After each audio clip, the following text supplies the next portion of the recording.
Kalau yang saya lakukan karena memang bermacam-macam ya. Dari MKM tuh ada yang sudah dia tingkatannya sudah bagus gitu ya. Dia sudah mulai bisa membranding sendiri. Ada yang baru mulai dalam arti ya mungkin korban PHK.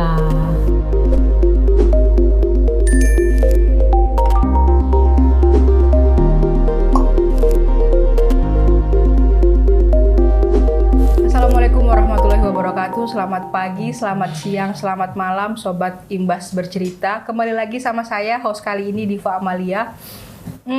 Udah mau akhir Juli. Kayaknya podcast kita ini berapa bulan lagi menginjak 1 tahun. Sebelum itu saya mau menyapa teman-teman, silakan di follow Instagram kita di @insanmuliabangsa. Kita juga ada di Spotify di Insan Mulia Bangsa. Jadi kalau yang nggak sempat dengerin via YouTube atau karena malas liatin bisa didengerin via Spotify. Jadi sambil ngerjain yang lain gitu. Samping saya ada senior saya di organisasi yang kebetulan kita sudah kenal udah lama ya Mbak ya, zaman saya masih kuliah semester 2, semester kita sering kontak-kontakan ya Mbak ya. Tapi lumayan akrab 2-3 tahun terakhir. Yang saya tahu ini beliau adalah penggiat UMKM. That's why saya menghadirkan senior saya ini ke samping saya. Sebelum itu kita kenalan dulu lah sama senior saya, Mbak Penny. Silakan Mbak, kenalan dulu Mbak. Bismillahirrahmanirrahim. Assalamualaikum warahmatullahi wabarakatuh. Waalaikumsalam warahmatullahi. Saya Penny Lestari. Kegiatan sehari-hari saya ya seperti yang disampaikan oleh Mbak Diva sebagai penggiat UMKM ya, lebih tepatnya mengkoordinir, mendampingi kegiatan-kegiatan UMKM seperti itu. Ini bahasa penggiat ini sampai kemana sih Mbak? Maksudnya penggiat ini batasnya sampai mana? Mendampingi kah atau dari awal mencetus kah? Kalau mau lihat kata penggiat Mbak, dari mana Mbak? Kalau startnya? Iya, kalau yang saya lakukan karena memang bermacam-macam ya. Dari MKM tuh ada yang sudah dia tingkatannya sudah bagus gitu ya. Dia sudah mulai bisa membranding sendiri. Ada yang baru mulai dalam arti ya mungkin korban PHK gitu ya. Terus seperti itu. Nah, saya mendampingi. Jadi saya tidak berani mengklaim saya sebagai konsultan, sebagai yang harus, karena kalau konsultan pasti kita harus ada sertifikasi ya, teruji gitu ya. Jadi saya lebih pada kita mendampingi, karena mereka juga lebih bebas untuk misalnya semacam curhat. Kadang bingung dengan kondisi ekonominya harus bagaimana, seperti itu ya. Jadi misalkan suaminya PHK, kemudian ya pasti dia kan curhat butuh saya harus bagaimana ya Bu Penny gitu. Terus ya saya bertanya apa yang dia bisa lakukan. Ya pasti setiap manusia punya kelebihan kan ya. Betul. Saya tidak bertanya background pendidikan, sama sekali tidak pernah. Oke. Saya nggak pernah tanya background pendidikan. Jadi apa yang bisa dilakukan? Punya keahlian apa, seperti itu. Nah, qadarullahnya UMKM yang bersama saya ini rata-rata kuliner. Jadi akhirnya, dan mereka ini ibu-ibu, bunda-bunda, mak-mak gitu ya. Kebanyakan juga memang kuliner, craft ada tapi tidak banyak. Jadi lebih ke craft itu kerajinan tangan gitu? Iya, kerajinan tangan gitu. Ada tapi tidak banyak. Jadi lebih ke makanan. Dan kalau seperti itu, karena mungkin juga ibu-ibu setiap harinya kan pasti memasak ya. Entah dia sudah lihai atau belum, tapi dia pasti kan memasak. Nah, saya biasanya menganjurkan coba dari itu bisa artinya digali. Apa yang bisa dilakukan? Inginnya kemudian apa? Karena juga itu pasti terkait lebih struknya di mana gitu ya, passionnya juga ya, seperti itu. Ya walaupun itu tujuannya untuk mencari, kadang-kadang kan orang begini, udah bingung, sudahlah apa aja dilakukan. Ya, saya pahami seperti itu juga nggak masalah. UMKM yang saya dampingi juga masih seperti itu. Jadi kadang masih coba-coba, di sini gagal, saya katakan coba lagi sampai pasti ada suatu titik mereka akan menemukan di mana. Jadi nggak langsung jeder gitu Mbak ya? Enggak. Jadi satu contoh, ada satu MKM saya. Memang dia pintar masak. Masakannya enak. Yang saya udah pernah tahu masakannya enak semua. Dengan sikon yang saya bilang, kemudian suaminya kadang ada asalnya pekerjaannya tidak menentu. Sedangkan nggak bulanan, nggak sedangkan untuk berjualan itu kan butuh modal juga. saya memberi saran, tapi itu pun saya tidak memaksa ya, sekedar kita lebih seperti dia curhat, cerita, saya mendampingi itu. Cobalah mencari makanan yang dimana tuh bahan-bahannya itu nggak mahal dan sekiranya perputarannya cepat. Dia sebelumnya itu jualan makanan seperti nasi pecel, nasi babat, nasi paru, itu modalnya kan lumayan. Dan masih betul tuh bisa, jadi lauknya nanti ada telur ayam, ada ayam juga, ada mungkin daging gitu ya. Sedangkan dia pun tipe orangnya nggak bisa menjual dengan harga yang mahal, masih kasihan. Jadi UMKM tuh banyak yang kalau saya bilang luar biasa, mereka ini berjualan tapi juga sedekah. Sedangkan yang membeli bisa jadi kan lebih mampu dibandingkan mereka seperti itu. Tapi mereka nggak tega dengan makanan yang sudah lengkap, sayur, lauk hanya 15.000. Padahal kalau di tempat lain bisa 20, 25. Dia nggak apa-apa, 15 yang penting laku. Jadi ibaratnya nanti untung mbaknya apa? Ya sudah ikut makan di situ. Nah ketika beberapa kali tidak laku, saya ikut memikirkan, cobalah cari yang jajanan aja, jajanan kekinian dulu. Nanti kalau itu sudah muter, nggak apa-apa kalau mau kembali ke situ. Selama memang itu bisa menjanjikan juga. Betul. Akhirnya dia cari-cari di YouTube. Dia lihat YouTube, bikin tahu wale akhirnya. Bikin tahu wale gitu ya. Tahu wale kan simple ya. Dan dari situ saya juga baru tahu bahwa tahu wale itu ya udah tahu yang dia beli mentah, dia goreng sendiri, dia tiriskan. Saya juga baru tahu itu sebenarnya mungkin bagian dari teknologi pangan juga. Dia biarin sampai airnya netes sehingga akhirnya tahu itu bisa kriuk. Airnya banyak menetes. Ketika digoreng, dia gunting, dibalik. Nah, isinya ini saya rasakan seperti somai. Memang beda dengan tahu wale pada umumnya, mungkin sekedar diberi tepung, vetsin, mungkin begitu ya. Dia ini sampai belanja ayam ini 2 kilo. Jadi benar-benar kerasa ayamnya itu. Nggak yang sekedar vetsin, nggak. Bumbu rempahnya kerasa, kemudian daging ayamnya juga terasa, sampai seperti itu. Nah, kemudian saya carikan bazar murah dan bahkan kadang gratis. Ya. Dia berjualan di situ, alhamdulillah mulai laku tahu walenya. Saya sampai sempat bantu ikut menggoreng karena saking ingin tahunya seperti apa goreng. Saya ikut bantu dia untuk menawarkan pada para pengunjung mall. Ya alhamdulillah saya sudah 3 mall ya yang pernah membantu UMKM saya ya. Jadi apa aja boleh sebutin? Pertama di TP, saya disupport oleh Universitas Ciputra. Oke. Ya, dapat 20 meja waktu itu. Wow. Di atrium TP2. Kemudian di bawah yang rame-ramenya itu ya, berarti ya? Di situ. Di atrium dekat setelah eskalator dekat eskalator. Terus kemudian Kasa Mall. Kasa Mall sudah Kapas Kelampung. Ya, saya sudah 2 kali dapat tempat di situ dan ini free. Kalau yang di TP saya free tapi sponsori oleh Universitas Ciputra. Kalau Kasa memang sepenuhnya saya disponsori Kasa. Sudah 2 kali. Yang pertama dapat jatah 20 meja, yang kedua dapat jatah 15 meja. Itu. Kemudian yang ketiga Ciwo. Ciwo ini berbayar tapi murah. Disport juga oleh Ciputra. Oh, Ciputra perusahaannya? Universitas Ciputra. Iya, Universitasnya. Waktu itu yang jelas Ciputra gitu ya. 4 hari hanya 150.000 di Ciwo. 4 hari aja 150.000, iya. Jadi memang ya alhamdulillah bersyukurlah. Terus di luar itu saya juga, yang penting kita juga punya banyak jaringan ya, teman itu membantu. Salah satunya adalah Mbak aktif di mana-mana, IKV aktif, di HMI juga cukup aktif ya Mbak ya. Iya, karena yang penting itu banyak teman bisa membantu kegiatan ini, dan dengan banyak teman itu yang merasakan manfaat adalah UMKM saya terutama ya. Mereka terutama di situ. Seperti ini ya, yang di mana? Pak Wahyu Ketan Punel. Tahu ya, Ketan Punel Raya Darmo. Mungkin pernah tahu seberang Taman Bungkul. Enggak. Beliau juga UMKM Ketan Punel. Itu juga ramai kalau pagi. Oke. Iya. Kat, Mbak. Iya. Bukan, saya pribadi tidak meragukan Mbak Penny untuk ngomong sebagai penggiat UMKM. Tapi latar belakang apa sih Mbak Penny? Kalau saya tahu kan Mbak Penny ini akuntansi ya, kalau nggak salah. Iya. Apa yang latar belakang Mbak Penny akhirnya terjun di dunia UMKM sampai sedalam itu? Iya. Jadi gini, ketika kuliah dulu di kampus tuh ada tawaran untuk ikut terlibat dalam membantu UMKM, tapi saat itu istilahnya apa ya, belum UMKM, ya pengusaha kecil lah gitu ya.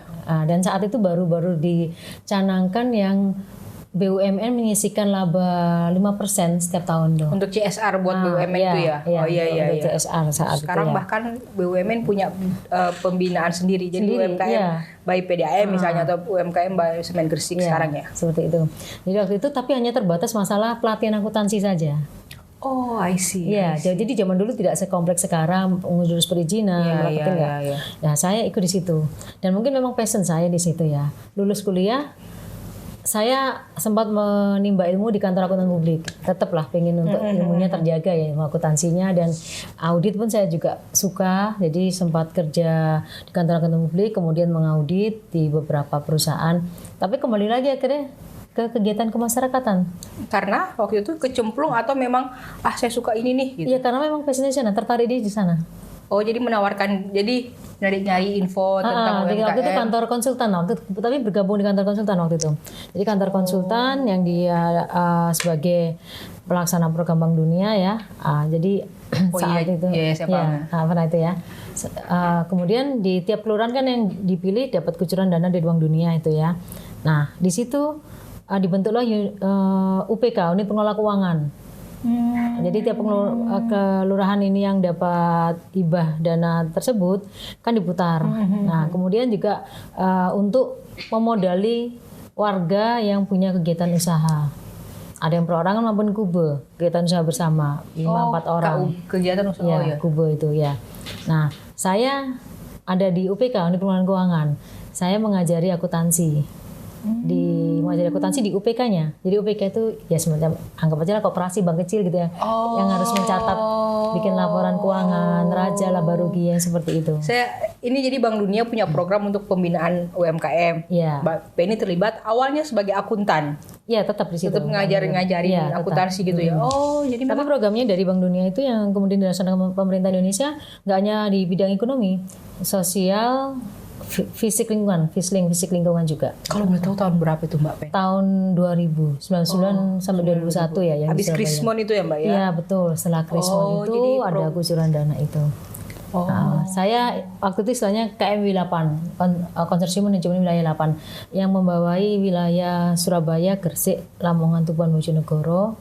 Arah ke sana ya, Pantura ya? Pantura sana, terus plus ditambah daerah Krian, Sidoarjo, Mojokerto. Surabaya itu hampir semua kelurahan dapat, hampir ya, saya katakan semua dapat, tidak.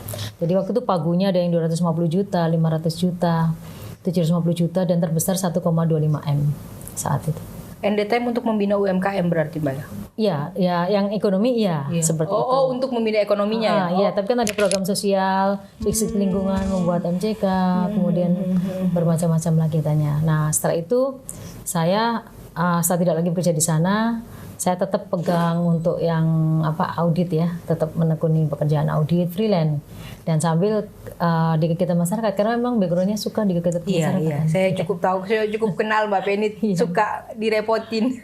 Iya, seperti itu. Nah, akhirnya mulai tahun 2018 atau 2019 itu saya mulai tahu kalau bahwa sekarang UMKM itu ada perizinan NIB ya, NIB RBA. Yang terbaru NIB RBA, dulu NIB aja. Kemudian ada TR-nya juga kalau punya produk baru ya Mbak ya? Iya, seperti itu. Terus kemudian halal, bahkan halal. Terus PIRT, dan yang terakhir kalau seperti minuman tuh BPOM. Oh, jadi sekarang banyak ya Mbak ya? Apa aja Mbak kalau boleh tahu? TR, PIRT, NIB dulu. NIB. Yang paling dasar NIB. NIB ini membuka jalan untuk semua perizinan. Oke. Jadi harus mengurus NIB dulu. Ini saya kan awam ya Mbak ya. Misalnya saya punya usaha nasi kuning. Saya kan Mbak tahu saya pernah punya usaha nasi kuning. Terus ini berarti harus ngurus NIB dulu. Iya, pertama dari terdaftar itu kitanya sebagai pelaku usaha nih NIB. Kemudian nanti dilihat ada klasifikasinya, jualnya apa, ada pilihan nomornya, kategorinya, klasifikasi. Oke. Iya, seperti itu nanti. Nomor ini, jenis usahanya ini. Dan satu orang itu NIB-nya satu, tapi klasifikasinya ini bisa bermacam-macam. Oh, boleh. Jadi satu orang bisa punya beberapa jenis usaha, boleh? Iya, boleh. NIB habis NIB? Kalau misalkan makanan minuman ya halal, ke halal. Halal ini programnya ada yang gratis ya saat ini.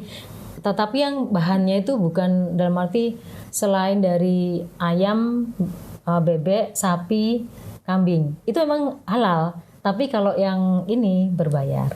Kalau yang gratis itu yang bahannya dari tanaman, Telo gitu ya Mbak ya. Kemudian dari ikan, Kayak tahu di depan gitu, ya, tahu walik tadi tahu ya Mbak. walik, ya itu. Kemudian dari bahannya dari seafood ya, dari ikan cumi dari laut lah misalnya. Oke, itu oke. mengurus halalnya itu gratis. Oh, iya. Dan saya masih sering melakukan itu dengan tim saya.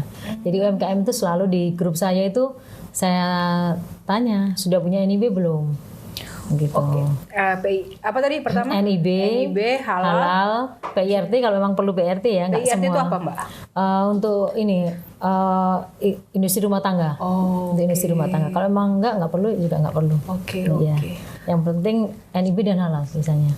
BPOM itu pun juga untuk skincare, minuman yang rasa-rasa ya? seperti itu. Kemudian jamu gitu, obat. Gitu. Kalau tidak itu makanan biasa terbanyak itu NIB dan halal. Berarti kalau di total sekitar 20 tahunan Mbak berkecimpung di dunia UMKM gini. Kurang lebihnya, iya. Ada nggak yang sekarang nih saya penasaran yang sekarang udah gede banget, yang dulu Mbak Bina dari awal masih kecil gitu. Belum kalau sampai gede banget belum. Standar gede banget sama gede itu apa Mbak? Mini ya, mikro ke mikro itu kan misalnya dari omset pun juga masih sedikit ya.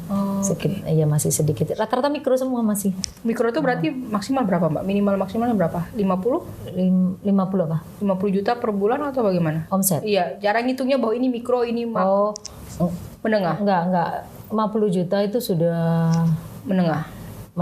Iya menengah. Kalau nggak kecil menengah, iya. Kalau mikro nggak sampai segitu. Mbak lebih banyak yang mana? Mikro, hampir semua mikro. Hampir semua mikro. Oh, yang di jalan-jalan itu ya Mbak ya? Iya, orang bilang PKL lah.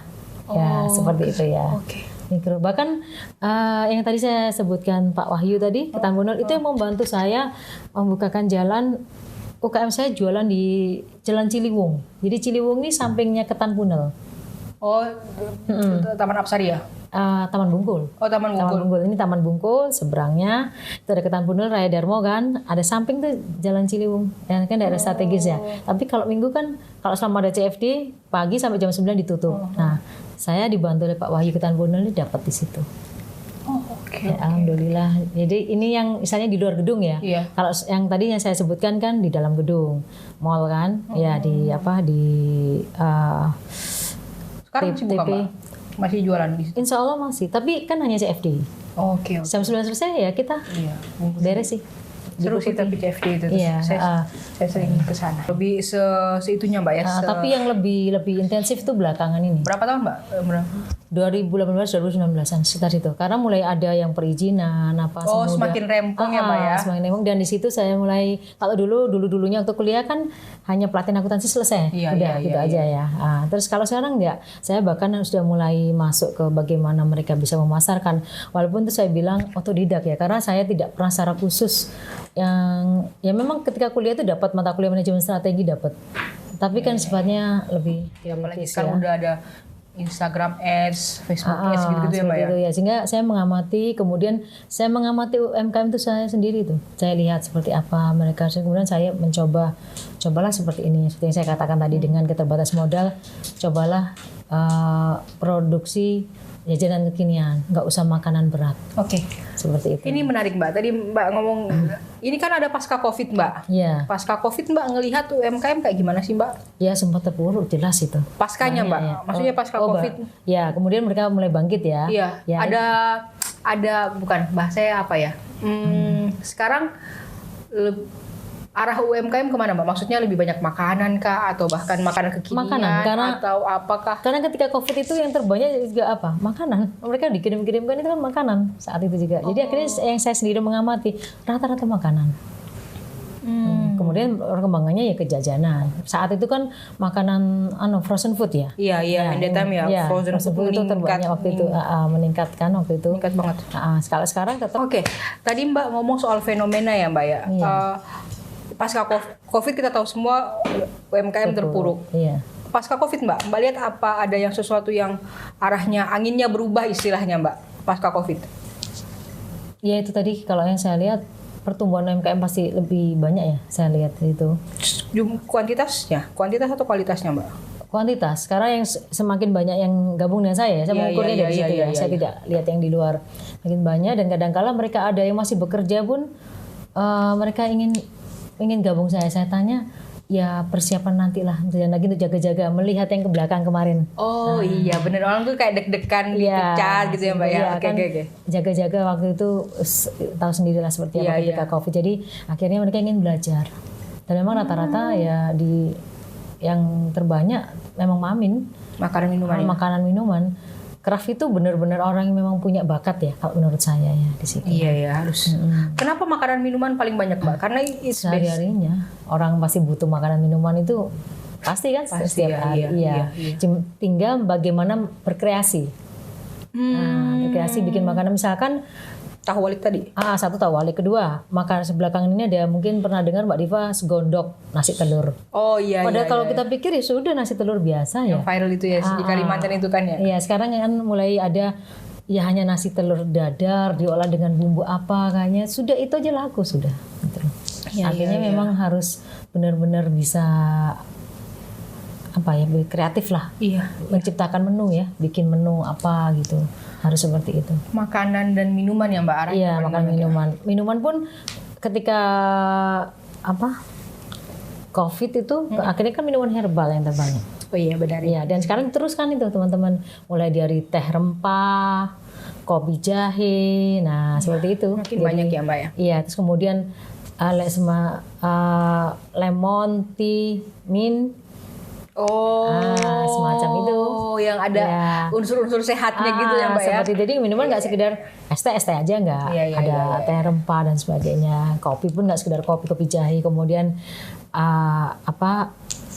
rosa istilahnya yang ada vitamin C-nya tuh. Rosa itu dicampur dengan teh. Bukan teh. Itu minuman itu aja, rasanya masam, enak. Dicampur dengan selasi, kadang begitu. Timun itu kan juga antioksidan kan, es timun, seperti itu. Memang pasca COVID orang lebih care soal kesehatan ya, kesehatan ya. Kalau jus buah itu dari dulu udah banyak. Iya. Cuman yang banyak itu sekarang variasinya di teh sama kopi. Oke. Apa sih Mbak yang rasain ketika menjadi pembina atau pendamping atau sahabat UMKM ya, Mbak ya? Sahabat UMKM aja. Kalau sahabat kan lebih intens ya, Pak. Kalau pembina nanti ada yang lebih inilah. Menjadi sahabat para para UMKM. Cocok menjadi pembina ya. Kepuasan.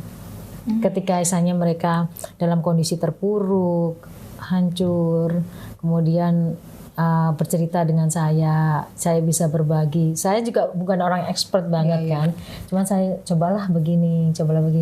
Dan ketika itu berhasil, kepuasan tersendiri bagi saya. Ya. Jadi mereka akhirnya bisa menjadikan itu sebagai penghasilan mereka, menekuni pekerjaan itu. Jadi saya katakan jangan pernah ditinggalkan ini, apapun yang terjadi. Maksudnya jangan pernah ditinggalkan? Dia sudah merintis jadi pelaku usaha kuliner ya. Terlepas dari nanti ada kan biasanya sekencang apapun ya. Ya, kemudian saat itu rata-rata kan mungkin suaminya korban PHK atau dia sendiri korban PHK. Kalau sekarang dia dapat pekerjaan lagi, misal begitu ya, suaminya dapat pekerjaan lagi, panggilan lagi, atau dia juga dapat pekerjaan lagi, yang usaha kuliner ini jangan pernah ditinggal, terus besarkan. Ya walaupun mungkin dia akan ketika dia dapat panggilan kerja lagi, dia akan agak repot bagi waktu tapi jangan pernah ditinggalkan, karena kita juga tidak pernah tahu ke depan, siapa tahu ada terjadi badai lagi gitu ya. Misalkan sampai akhirnya dia benar-benar nggak dapat pekerjaan lagi, ini sudah ada pegangan. Jadi ya silakan ditekuni, apapun lah mereka maunya seperti apa, silakan ditekuni. Dan selain yang tadi mall, kemudian saya dapat bantuan dari Pak Wahyu Ketanpunel untuk bisa jualan di CFD Ciliwung. Ada lagi 2 kantor, 1 kantor pajak Jagir, KPP. Ya, di situ gabungan ya, ada KPP Wonocolo dan KPP. KPP Jagir yang depan ruko itu ya, Mbak ya, ada sate asin itu ya, bukan? Sebelahnya Mangga 2, deretan Mangga 2, Oke. Itu KPP Pratama. Setiap Jumat dibukakan list ya. Jadi kami tergabung di WAG-nya. Itu juga jasa dari salah satu anggota saya. Mbak Nurul yang sekarang tinggal di Kalimantan. Saat itu dia dapat kesempatan berjualan di kantor pajak. Dapat kesempatan di kantor pajak. Terus dia ingin keluar dari grup itu karena dia akan pindah ke Kalimantan. Dia memasukkan saya. Bunda Penny tetap di sini, jangan pernah keluar. Saat itu saya juga bingung. Saya pribadi kan nggak punya produk nih, Mbak. Lebih ke jasa ya, konsultan akuntansi gitu kan sebenarnya. Tapi sambil mendampingi UMKM ini, jangan pernah ditinggalkan WAG ini, Bu Penny. Ya sudah, akhirnya saya coba lihat di atas ada link WAG tersebut. Saya sebar ke grup saya. Silakan mengisi data di situ, ada Google Form-nya kan. Silakan mengisi di situ. Kemudian alhamdulillah tiap Jumat itu dibukakan list. Siapa yang akan berjualan dan itu free. Oh, jadi di tempat pajak itu ada di kantor pajak. Kantor pajak itu ada tiap Jumat ada tiap Jumat, iya. Oh, sama kayak di UNER. UNER dulu ada tiap hari Rabu. Tiap Rabu. UNER kampus iya, C ya. Ini Jumat. Jadi di selasarnya lorongnya gitu ya. Itu di situ tiap Jumat jualan. Craft atau mamin non mamin lah. Klasifikasinya mamin non mamin. Non mamin itu bisa sepatu, bisa craft, bisa menguntungkan juga ya buat pegawai pajak ya, biar mereka nggak bosen dan GoFood terus kan. Daripada GoFood keluar, dan alhamdulillah UMKM itu enak-enak rasanya. Iya. Sudah teruji ini. Artinya ketika saya di salah satu mall, itu pimpinannya dari Jakarta pas datang, oh ini enak, ini memang masuk ini. Jadi kayak lumpia caim, kemudian ada tahu wali Mbak Yul yang tadi saya katakan, terus ada jajanan basah, aneka jajanan basah atau jajan pasar ya Mbak Ani, Mbak Ani Karlina Bula, itu enak sudah. Belum lagi minuman kekinian ya. Iya, minuman kekinian. Ini teman-teman di belakang saya pasti senang tuh jajan-jajan minuman kekinian tuh. Itu. Oke Mbak, kita udah ngobrol panjang ini, kalau kita terusin bisa 1 hari ya Mbak ya kalau kita ngomong. Oh iya, tambahkan satu nih. Boleh. Yang tadi selain kantor pajak, kantor keuangan Indrapura 1 itu sama juga tiap Jumat. Tapi kalau bukan tiap Jumat, 1 bulan 1 kali di hari Jumat mereka ada untuk mengundang UMKM berjualan di situ, gratis juga. Itu saya dibantu oleh teman saya UMKM juga di anggota di grup saya, Bu Muna. Nah, beliau juga di bidang kuliner sama. Nah, saya tahu sampai saat ini sih di UNER Mbak. Di UNER kan yang waktu itu kalau nggak salah yang handle anak-anak BEM sih Mbak. Anak-anak BEM tiap hari Rabu. Ini kalau misalkan seluruh kantor-kantor dinas satu hari aja. Satu hari aja Jumat itu kan biasanya orang senam nih. Iya. Setelah senam minum anget-anget, teh jahe, teh rempah, kopi jahe, enak kan? Siapa tahu ada yang nonton para kepala dinas boleh diadakan someday. Bisa juga di BUMN lah lumayan juga sih Mbak ya. Kalau anggaplah misalnya di salah satu BUMN yang karyawannya ratusan kan lumayan kan Mbak. Iya, harusnya bisa, cuman saya sendiri belum ada akses ke sana, belum pernah mengajukan juga. Yang sudah ada kemarin tawaran ya itu ya sudah saya tekuni dulu sambil nanti mencari-cari. Nah, sama kantor-kantor dinas ini yang kalau tiap Jumat pengennya begitu. Kantor-kantor dinas, rumah sakit, pernah lihat tuh kapan tuh rumah sakit Menur dari Jumat tuh ada senam. Wah, ini kayaknya bisa nih. Mungkin gitu ya, seperti itu. Oke Mbak, ini menarik sebetulnya. Kalau kita ngomong ini akan panjang sebetulnya Mbak. Kepotong durasi. Menurut Mbak Penny nih, ke depan hawa UMKM akan kemana Mbak? Iklim UMKM Indonesia nih khususnya akan kemana Mbak? Menurut Mbak Penny? Artinya lebih spesifiknya? Maksudnya, let's say ini udah nggak dihitung pasca COVID berarti kan? Kalau let's say 2004, apalagi misalnya arah ekonomi Indonesia apakah bahkan banyak ke UMKM atau bagaimana Mbak? Harapan saya sih seperti itu ya, karena dan semua saya yakini semua perusahaan atau usaha yang besar saat ini pasti kan dari kecil. Betul. Tidak mungkin dia instan begitu, ya pasti mudah ambruk ya kalau begitu. Nah, ke UMKM sendiri juga seperti itu. Harapan saya mereka bisa berkembang, bisa jadi besar. Harapan saya begitu. Ya minimal industri kecil dulu skalanya. Kalau sekarang kan belum industri ya, misalnya pabrik kecil kan belum. Mereka ya masih benar-benar ya produsen tapi belum skala yang pabrik dengan dibantu teknologi. Itu kan belum. Saya pernah dapat cerita dari salah satu teman yang pengusaha kafe. Dia menerima produk UMKM asalkan dengan yang ketentuan itu tangan tuh tidak menyentuh produk tersebut. Jadi produk ini tidak tersentuh tangan. Saya bilang berat itu kalau untuk UMKM, berapa modalnya? Tapi nyatanya bisa ada. Beliaunya mengatakan demikian. Jadi memang ya pasti sudah agak di atas mikro ya mungkin ya. Ada teknologinya. Dia sebatas membuat kunyit asam sinom. tangan produsennya nggak menyentuh sudah. Jadi kan udah pakai pure alat ya. Iya, alat jadinya seperti ini. Nah, kalau yang benar-benar mikro belum bisa menurut saya. Tapi ya nggak apa-apa. Nanti kan harapan kita iya pasti berkembang lah, tumbuh berkembang begitu sehingga bisa mencapai ke sana. Yayasan kita ini Mbak, yayasan yang bergerak di bidang pengembangan SDM jalur non formal. Iya. Mungkin Mbak sudah lihat sekilas ada YouTube dan lain sebagainya. Menurut Mbak nih kalau pengen jadi sahabat UMKM kayak Mbak, atau mungkin teman-teman di UMKM di luar sana yang pengen punya usaha atau gimana, tips and triknya Mbak? Untuk jadi sahabatnya UMKM dulu. Bisa jadi sahabat UMKM dulu. Saya nggak bicara keterampilan skill dulu ya. Pertama dari mental yang penting. Karena harus sabar. Ya. Bukan saya ya kalau disuruh sabar ya. Harus sabar dalam arti yang kita hadapi, dan saya sudah terlatihnya ini ketika di tahun 2000 itu, ketika kerja di kantor konsultan. Jadi nggak langsung jeblek. Nah, enggak juga. Kan di situ ribuan tuh yang saya hadapi. Dan dengan berbagai macam karakter manusia gitu ya. Kita latar belakang pendidikan. Makanya saya pun tidak pernah bertanya atau merusak pendidikan, tidak pernah saya. Kalau di UMKM. Ya langsung dengan keterampilan apa yang dia punya gitu. Dan kita lebih sering mendengar, jangan sampai terkesan menggurui ya. Kalau toh kita mau berbagi ilmu sedikit, ada mohon maaf, izin share berbagi, atau izin saya berbagi yang mungkin ilmu ini bermanfaat. Kalimat-kalimat seperti itu. Jadi tidak terkesan kita menggurui. Kita lebih pada melayani lah, seperti itu ya. Oke, garis bawah melayani ya. Iya, seperti itu. Kita pelayan lah ibaratnya gitu ya. Karena mereka itu pasti dengan kondisi seperti itu lebih senang untuk didengar. Ya kan, Mbak, dengan kondisi yang terpuruk, dengan situasi ekonomi yang masih susah, itu butuh tempat berbagi cerita, curhat. Jadi kita yang lebih banyak mendengar, kemudian ya sebisa kita membantu berbagi ilmu yang kita bisa. Itu aja. Kalau keterampilan skillnya, kalau saya katakan harus orang ekonomi, tidak juga. Iya betul. Tidak juga. Iya, karena juga ada orang yang bukan ekonomi, dia tertarik di situ, jadi ya sah-sah saja gitu. Daripada ngomong skill, lebih ke hati nggak sih Mbak? Kalau pendekatan dengan hati itu. Kalau nggak dengan hati pasti buyar tuh sudah.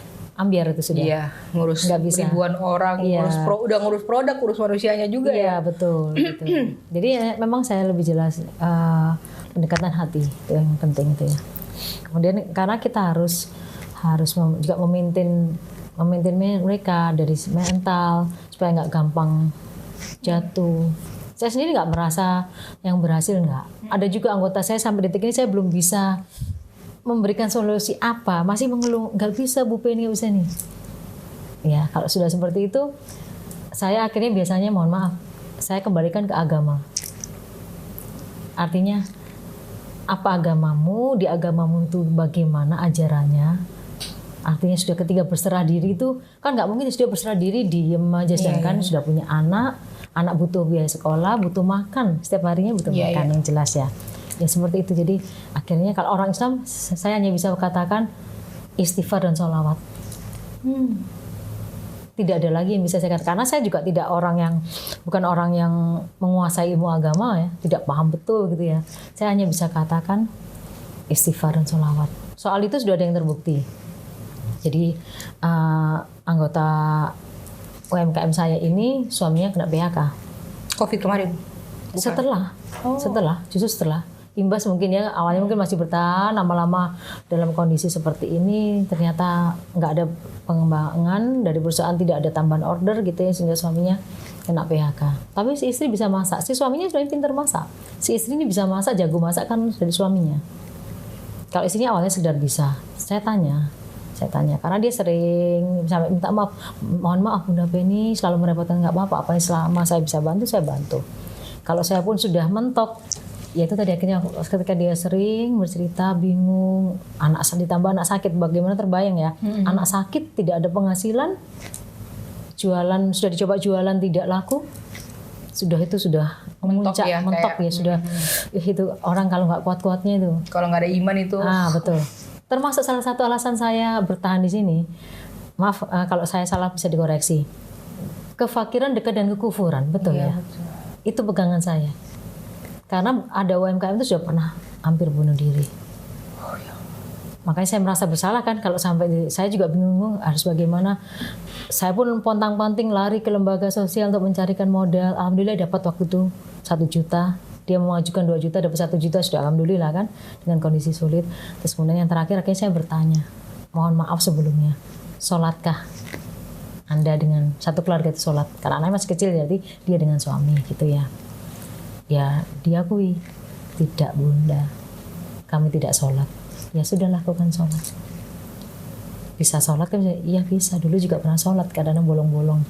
Ya sambil saya tidak mengatakan menuntun harus tahajud 2. Saya tidak menuntun itu karena saya tidak tahu kesulitannya seberat apa ya. Sudah itu aja sholat 5 waktu aja sama istighfar dan sholawat. Alhamdulillah tidak lama dari situ suaminya dapat panggilan kerja. Kemudian si istri mencoba mengajukan untuk catering di perusahaan suaminya. Alhamdulillah dua-duanya dipenuhi. Ya. Alhamdulillah. Jadi dia salah satu yang ketika saya tawari Mbak mau ikut basar buat jualan kan buat nambah penghasilan. Enggak Bu, ya alhamdulillah berarti Mbak sudah meringankan beban saya. Ya artinya sudah tidak perlu ikut basar, dia sudah selesai di situ sudah ada ya sudah. Kira-kira nih Bun, karena banyak yang manggil Bun. Ya. Bunda Penny. Kira-kira nih Bun, untuk UMKM di luar sana yang lagi dengar podcast kita hari ini, iya.